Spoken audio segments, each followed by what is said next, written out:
Hello friends, सुमाटाक art and education में आपका स्वागत है। आज हम अपने इस वीडियो में देखेंगे वैदिक सभ्यता। वैदिक काल का विभाजन दो भागों। पहला है ऋग्वैदिक काल 1500 से 1000 ईस्वी ईसा पूर्व और उत्तर वैदिक काल 1000 ईसा पूर्व से 600 ईसा पूर्व में किया गया है। आर्य सर्वप्रथम पंजाब एवं अफगानिस्तान में बसे। मैक्स मूलर ने आर्यों का मूल निवास स्थान मध्य एशिया को माना है। आर्यों द्वारा निर्मित सभ्यता वैदिक सभ्यता कहलाई। यह ग्रामीण सभ्यता थी। कैसी सभ्यता थी? एक ग्रामीण सभ्यता थी। आर्यों की भाषा संस्कृत थी। आर्यों की भाषा कैसी थी? संस्कृत थी। नोट: आर्य शब्द भाषा समूह को इंगित करता है। आर्य शब्द किसको इंगित करता है? भाषा समूह को। आर्यों की प्रशासनिक इकाई आरोही क्रम से इन 5 भागों में बटा था।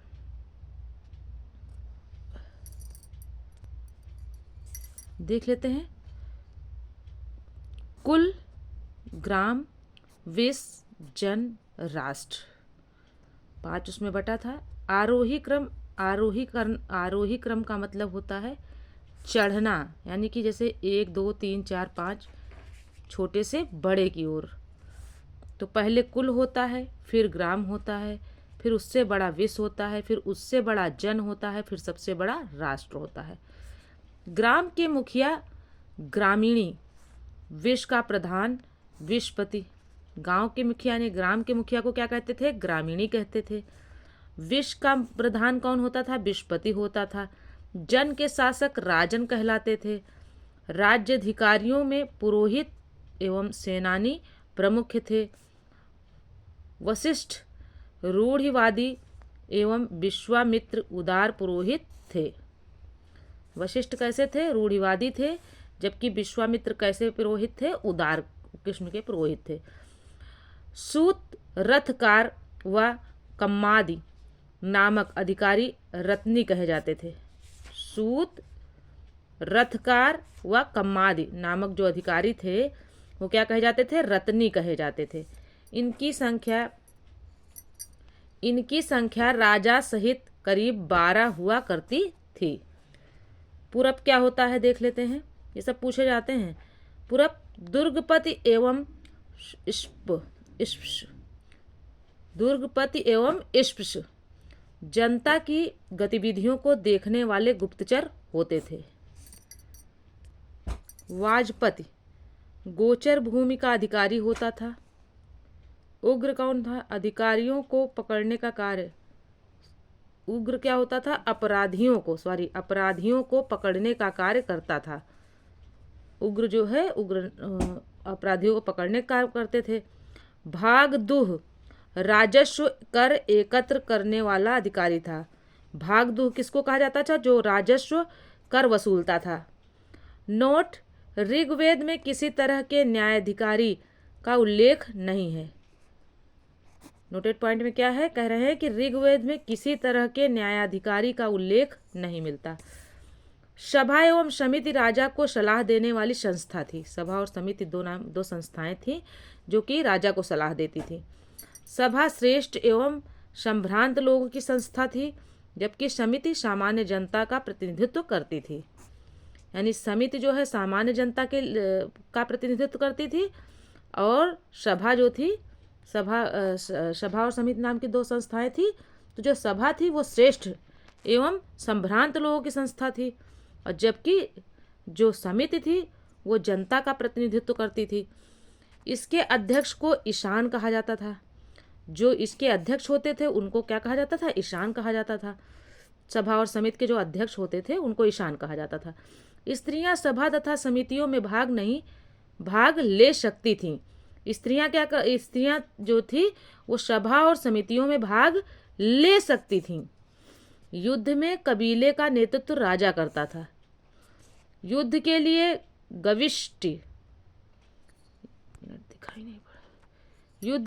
गविष्टि शब्द का प्रयोग किया गया है। युद्ध के लिए कौन शब्द है? देख लीजिए, गविष्ट, जिसका अर्थ है गायों की खोज। दशराग्य युद्ध का उल्लेख ऋग्वेद के 7वें मंडल में है। यह युद्ध परुषणी यानी रावी नदी के तट पर सुदास एवं 10 जनों के बीच लड़ा गया, जिसमें सुदास विजयी हुआ। ऋग्वैदिक समाज 4 वर्णों में विभक्त था। ये वर्ण थे ब्राह्मण, क्षत्रिय, वैश्य और शूद्र। यह विभाजन व्यवसाय पर आधारित था।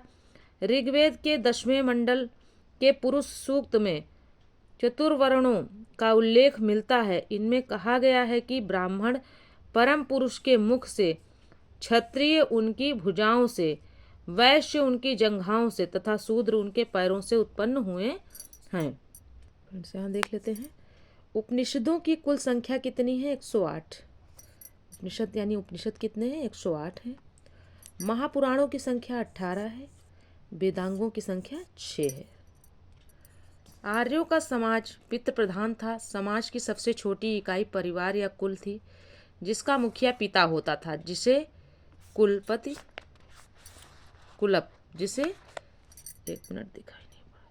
जिसे कुलप कहा जाता था।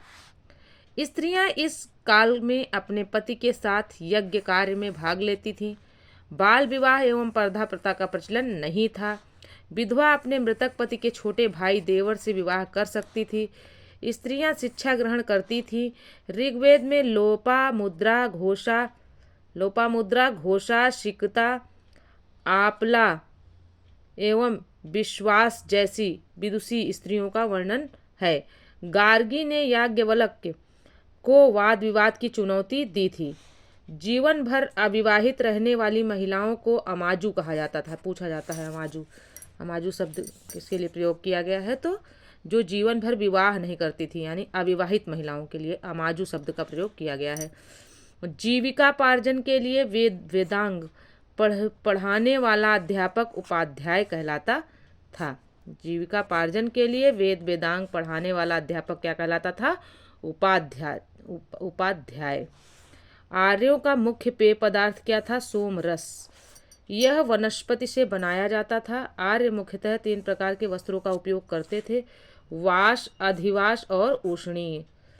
अंदर पहनने वाले कपड़े को निवि कहा जाता था। आर्यों के मनोरंजन के मुख्य साधन थे संगीत, रथ दौड़, घुड़दौड़ एवं धूत क्रीड़ा। आर्यों का मुख्य व्यवसाय पशुपालन एवं कृषि था।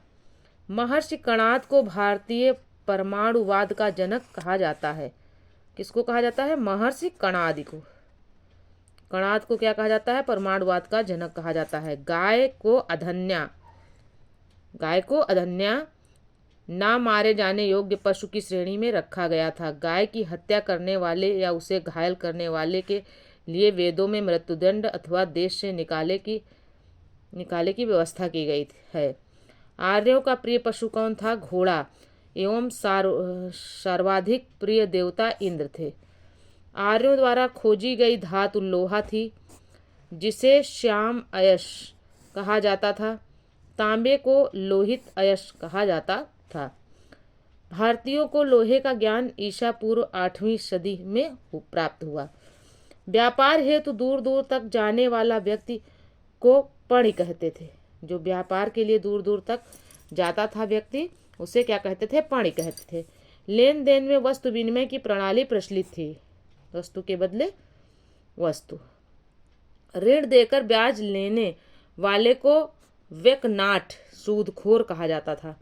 मनुष्य एवं देवता के बीच मध्यस्थ की भूमिका निभाने वाले देवता के रूप में अग्नि की पूजा की जाती थी। ऋग्वेद में उल्लिखित नदियों में सरस्वती सबसे पवित्र मानी जाती थी, यानी सरस्वती नदी को सबसे पवित्र माना जाता था।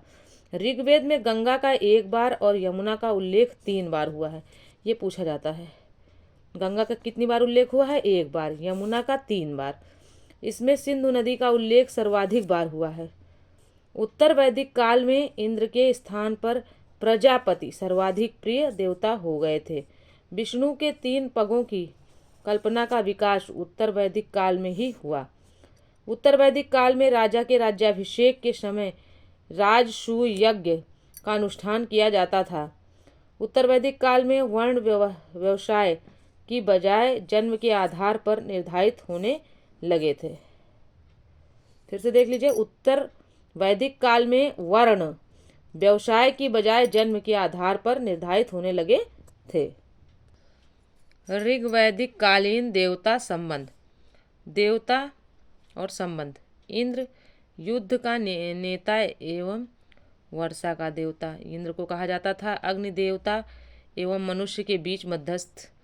वरुण पृथ्वी एवं सूर्य के निर्माता, समुद्र का देवता, विश्व के नियामक व शासक, सत्य का प्रतीक, ऋतु परिवर्तन व दिन रात का कर्ता। कौन थे? वरुण थे। ढौ आकाश का देवता, सबसे प्राचीन। सोम वनस्पति देवता। उषा प्रगति एवं उत्थान देवता। आश्विन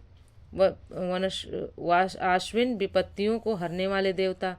पूषण पशुओं का देवता। विष्णु विश्व के संरक्षक एवं पालनकर्ता। मरुत आंधी तूफान का देवता। उत्तर वैदिक काल में हल को सिरा व हल रेखा को सीता कहा जाता था। उत्तर वैदिक काल में निष्क और शतमान मुद्रा की इकाइयाँ थी। सिक्कों के चलन का कोई प्रमाण नहीं मिलता है। सांख्य दर्शन भारत के सभी दर्शनों में सबसे प्राचीन है। इसके अनुसार मूल तत्व 25 हैं, जिसमें प्रकृति पहला तत्व है। सांख्य दर्शन ये बताता है कि जो है सभी दर्शनों में सबसे प्राचीन कौन है? सांख्य दर्शन है। सत्यमेव जयते मुंडकोपनिषद से लिया गया है। इसी उपनिषद में यज्ञ की तुलना फूटी नाव से की गई है। ईसा पूर्व दूसरी सदी में राजाओं के उपयुक्त यज्ञ वेदी बनाने के लिए आपस्तंभ व्यवहारिक ज्यामिति की रचना की। गायत्री मंत्र सवित्र नामक देवता को संबोधित है, जिसका संबंध ऋग्वेद से है। लोगों को आर बनाने के लिए विश्वामित्र ने गायत्री मंत्र की रचना की। आगे देख लेते हैं। श्राद्ध की प्रथा पहल दत्तात्रेय ऋषि के बेटे निमि ने शुरू की। उत्तर वैदिक काल में कौशाम्बी नगर में प्रथम बार पक्की ईंटों का प्रयोग किया गया। महाकाव्य 2 हैं। कौन कौन से? महाभारत और रामायण। महाभारत का पुराना नाम जय संहिता है। महाभारत का पुराना नाम क्या है? जय संहिता। पूछा जाता है। यह विश्व का सबसे बड़ा महाकाव्य है। कौन? महाभारत विश्व का सबसे बड़ा महाकाव्य है। और गोत्र नामक संस्था का जन्म उत्तर वैदिक काल में हुआ। दर्शन विचारधाराएं देख लेते हैं। रूढ़िवाद विचारधारा इस संप्रदाय के प्रस्तावक वेदों की प्रामाणिकता पर सवाल नहीं उठाते थे। इनके अनुसार वेद मोक्ष का रहस्य छिपाए सर्वोच्च प्रकाशित धर्म ग्रंथ हैं। 6 उप संप्रदायों सांख्य, योग, न्याय, वैशेषिक, मीमांसा और वेदांत को षड दर्शन क्या कहते हैं? वेदांत को षड दर्शन कहा जाता था। सांख्य विचारधारा। सांख्य दर्शन शास्त्र की प्राचीनतम विचार पद्धति है। सांख्य का शाब्दिक अर्थ गिनना होता है। इस विचारधारा के अनुसार ब्रह्म प्रभाव या कारक नहीं, बल्कि आत्मज्ञान की मोक्ष की ओर ले जाता है। यह विचारधारा द्वैतवाद में विश्वास रखती है, अर्थात आत्मा तथा पदार्थ दो पृथक सत्ताएं हैं। यह अवधारणा सभी ज्ञान का आधार है। इस ज्ञान को 3 मुख्य अवधारणाओं द्वारा प्राप्त किया जा सकता है। अनुमान, निष्कर्ष, शब्द, श्रवण। देख लेते हैं अनुमान किससे होगा? निष्कर्ष हो या तो शब्द हो, श्रवण हो। और 1 मिनट इधर से देख लेते हैं फिर से। यहाँ पे थोड़ा सा हो गया है। अवधारणाओं द्वारा प्राप्त किया जा सकता है। उसके बाद है प्रत्यक्ष अनुभूति, अनुमान, निष्कर्ष, शब्द और श्रवण। यह विचारधारा अन्वेषण की अपनी वैज्ञानिक प्रणाली के लिए प्रसिद्ध रही।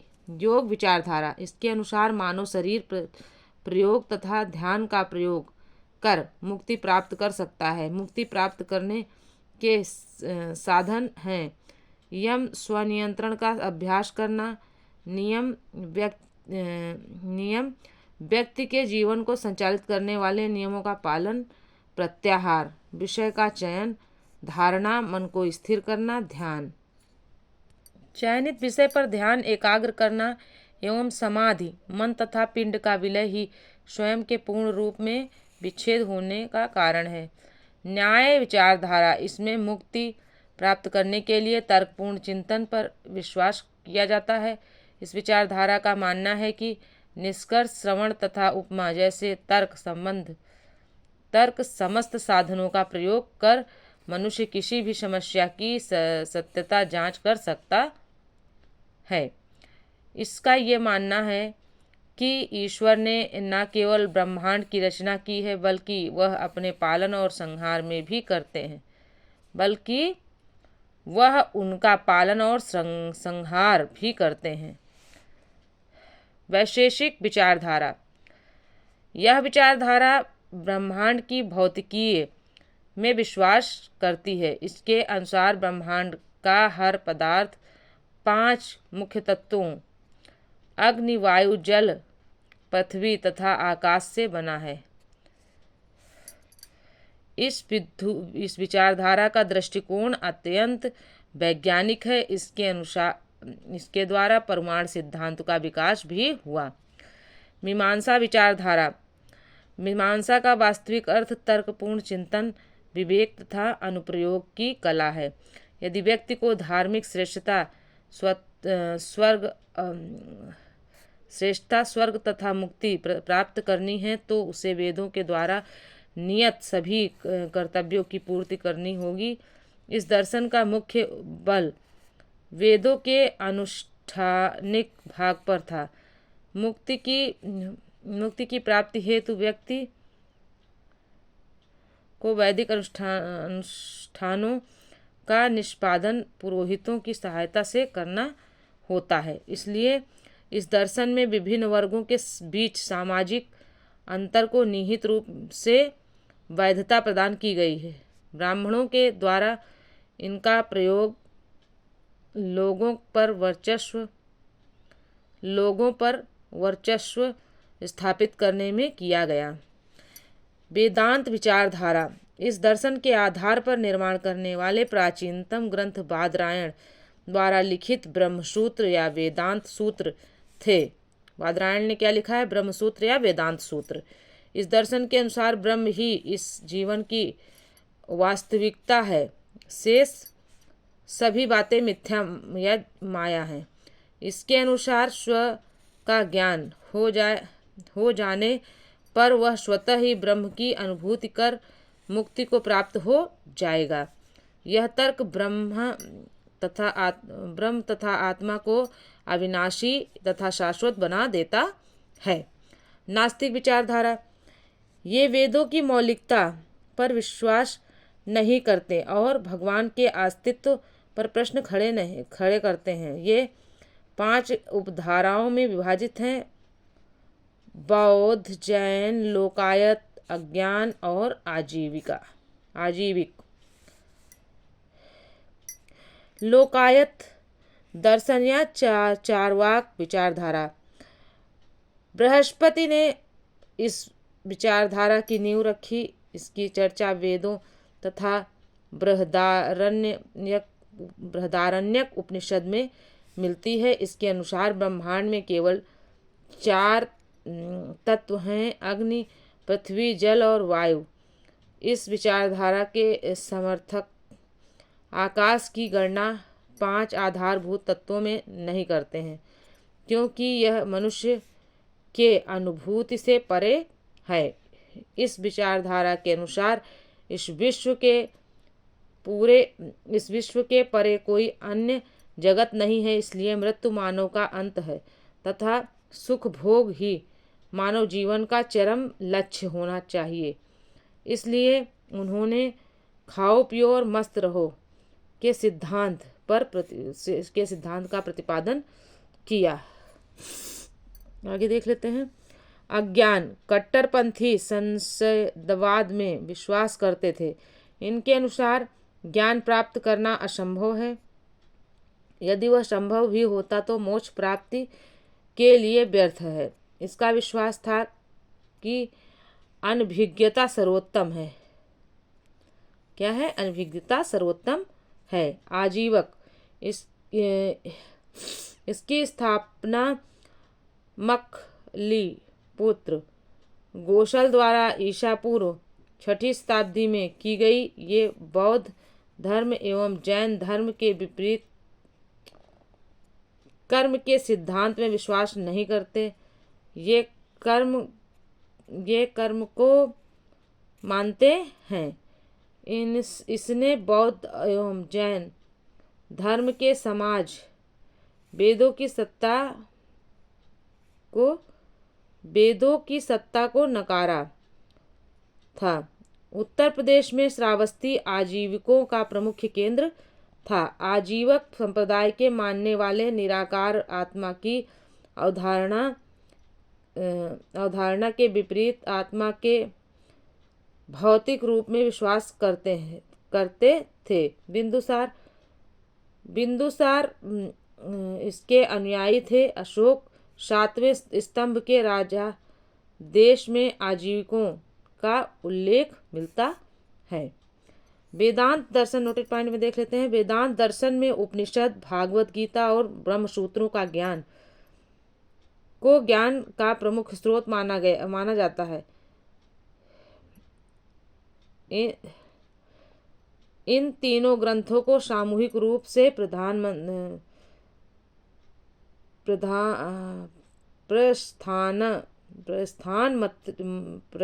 त्रयी कहा जाता है। क्या कहा जाता है? प्रस्थान त्रयी कहा जाता है। तो फ्रेंड्स, ये वीडियो यहीं तक था। मिलते हैं अगले वीडियो में।